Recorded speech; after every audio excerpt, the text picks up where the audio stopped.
So yesterday I was planning to finish putting on humic acid and milorganite. I'd gotten the humic acid down both in the front and the backyard, and no, I got it down in the backyard. And then I was headed out to the front yard to put it down. And so I was heading down this sidewalk to get to the front yard, and when I got to about here, all of a sudden this sound started up. And this is what it sounded like. So I said, "Dang, I wish Ethan Bailey was here. I could call him and he'd come over here." And then I realized, well, I had a cell phone, so I had his number, so I was able to call Ethan, because you want to keep your eye on a snake like that. You don't want it to get away and then show up somewhere like after it bit you in the leg. So I went down to this other house to see if that guy knew who the snake handler or knew what his phone number was.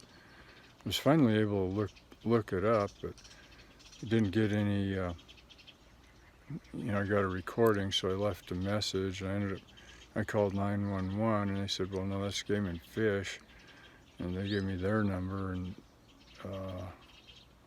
anyway, I left a lot of messages, but nobody was there, and it was getting pretty close to sunset, so I didn't want it out here in the dark. We got a bunch of cats and stuff who would just love to mess with it till it got bit. So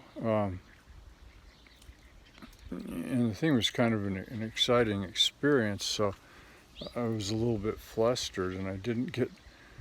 So the most frustrating part about the whole thing is that I didn't get the camera going, to get a picture of me, catching my first rattlesnake and putting it in a carrier for the snake handler, when he did come. So I didn't get that, but I did get a little footage of the rattlesnake after he came. It was down in his container. And this is what it sounded like and looked like.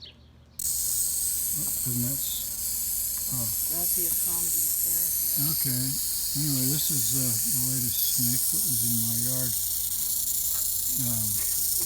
Missed the best part because I pushed the wrong button to record, but it's been taken away by Romero nuisance and animal removal.